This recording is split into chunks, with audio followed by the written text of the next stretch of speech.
The Story of a Stuffed Elephant. Chapter 2. The Man and the Elephant. "Catch me! Save me! Catch me before I fall off the shelf and break to pieces," squeaked the rolling mouse. "Don't be afraid. I'm right here," trumpeted the stuffed elephant. On his sturdy legs, big and round and stuffed with cotton, the elephant stepped to the edge of the shelf. As quickly as the china cat could blink her eyes, the elephant reached across with the tip of his trunk and caught the rolling mouse just as she was going to slip over the edge of the shelf. Holding her very gently so as not to squeeze the breath out of the mouse, the elephant lifted the tiny creature up in the air, keeping her there until her spring ran down. Then, in a spirit of fun, he reached around and set the mouse down on his broad back.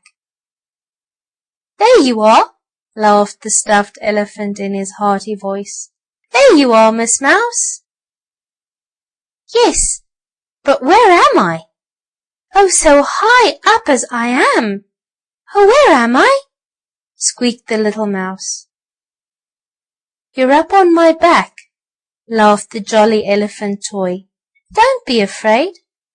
Stay there and I'll give you a ride to where you came from. On what shelf do you belong?"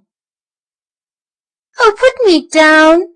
Oh, I'm so afraid I'll fall off," cried the tiny mouse. "It is almost as high up here on your back as it would be to fall to the floor from the shelf. Do please put me down, kind Mr. Elephant." "Don't be silly, Miss Mouse," brayed the nodding donkey. "The elephant is good and strong, and he is also careful. He will not let you fall." "Are you sure?" asked the little mouse, trembling. "Of course I will not let you fall," chuckled the elephant. "Just stay quietly on my back, and I'll take you where you came from." "But maybe her wheels will go around again and make her roll off," remarked the sawdust doll. "No, the spring unwound as I slid across the shelf," said the rolling mouse. "I'm all right now. Mr. Mugg wound me up today to show me to a little boy, but the boy wanted a pair of skates and not a mouse like me. So Mr. Mugg put me down on the shelf without letting my spring unwind. He stuck me up against a tin soldier, and the soldier kept me from rolling around. But just now the soldier came out to look at the new stuffed elephant. That left nothing to hold me back, and away I rolled." "Oh, I'm sorry," said the tin soldier, touching his red cap in a salute to Miss Mouse. "I'll forgive you, as I know you didn't mean to do it," said the mouse toy with a smile that made her whiskers wiggle. "But I do wish you'd put me down, Mr. Elephant. I'm nervous up on your back, broad and big as it is." "All right, Miss Rolling Mouse, I'll lift you down," trumpeted the elephant. "And here you are at your own place on the shelf." The big toy, stuffed as he was with cotton, reached back with his trunk, gently picked up the mouse in it, and set her down where she had started to roll from. As she had said, the wheels no longer whizzed around, as the spring which made them move had all uncoiled. It had run down, as it is called. "There you are," went on the elephant, after he had gently put down the mouse toy. "Any time you are afraid of falling off the shelf, just call for me and I'll save you with my trunk." "You are very kind," said the mouse, "and so big and strong." "Isn't he big, though?" giggled the sawdust doll. "I wonder if he is strong enough to give me a ride on his back." "Of course he is," brayed the nodding donkey. "Do you want to ride on my back, Miss Sawdust Doll?" asked the good-natured elephant. "All right, up you go." With a swing of his trunk he set the doll on his back, as he had done with the mouse. Then the stuffed elephant carefully walked around among the other toys, taking care not to step on any of them. "I'm glad the elephant has come to stay with us," whispered a little celluloid doll. "I'd love to ride on his back, but I don't like to ask him." "I'll ask for you if you're too bashful to do it," said the Calico Clown, and he did. "Why, of course I'll ride you too, Miss Celluloid Doll," chuckled the elephant. "I'll ride all of you in turn. That is all but the very largest toys. They might make my seams come open and the cotton stuffing puff out." For the elephant was made of grey cloth, you know, and he was sewed together, his tusks of wood being stuck in on either side of his trunk. "I thought elephants were always afraid of mice," said the celluloid doll when she was having her ride. "Pooh! Me afraid of a little mouse?" laughed the big elephant. "I guess not. What made you think that?"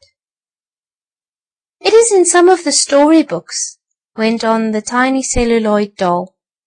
"The story says real live elephants are afraid of mice because they fear the tiny creatures will crawl up the nose holes in their trunks." "That may be all right for real live elephants," laughed the big stuffed toy, "but I am only make-believe, you know, like the rest of you toys. The rolling mouse couldn't get up my nose." "And if I could, I wouldn't, because you have been so kind to me," squeaked the little mouse toy. "Next time I ride on your back I shall not be so afraid." "Would you like to ride now, Miss Mouse?" asked the elephant, as he set down with his trunk a fuzzy duck who had just been given a ride around the shelf. "Oh no, thank you, not now," answered the mouse. "And I think it will soon be time for us to stop our make-believe fun. It will be morning in a little while, and you know we can't talk or laugh or do anything in daylight when Mr. Mugg and his daughters or any customers are in the store.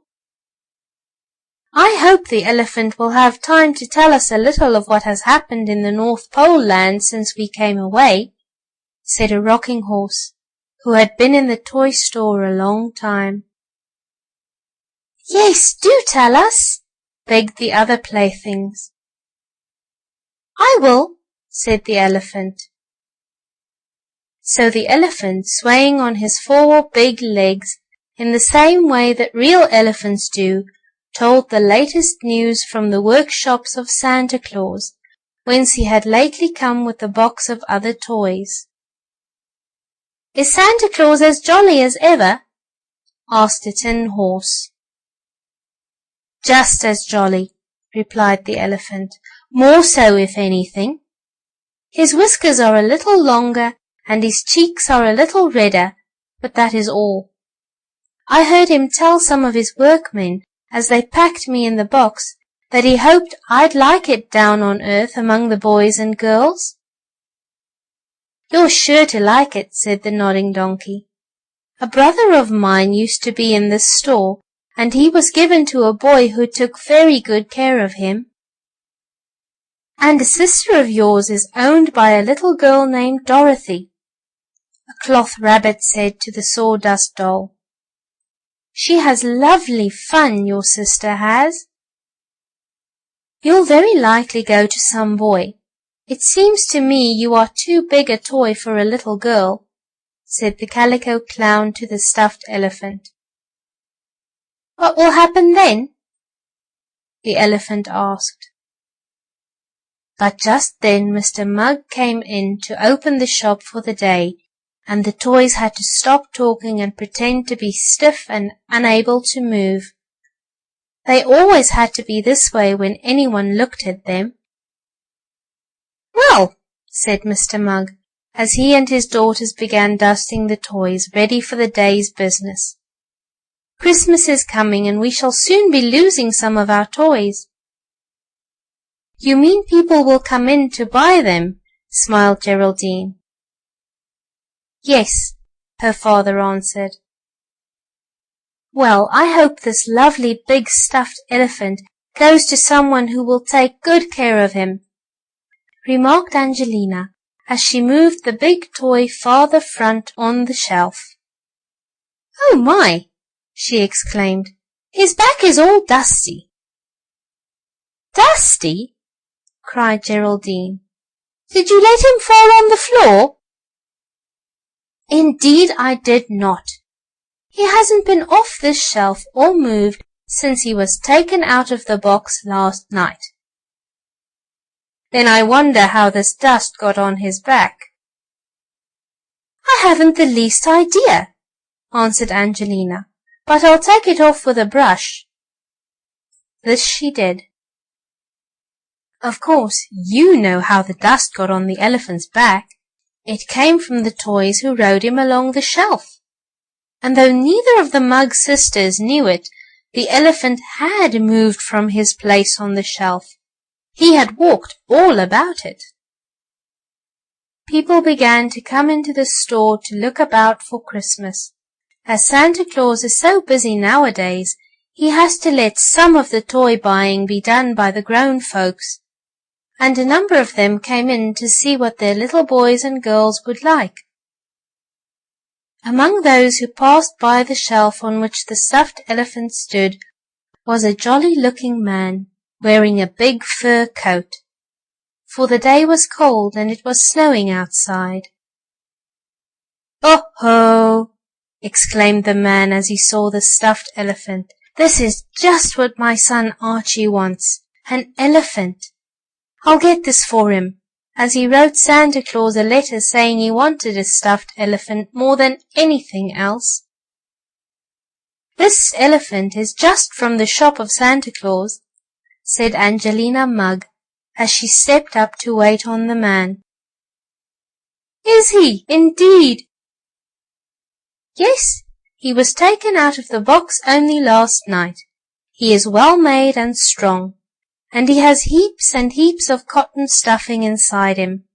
Even if he fell over on a little baby, this big elephant would do no harm, as he is so soft."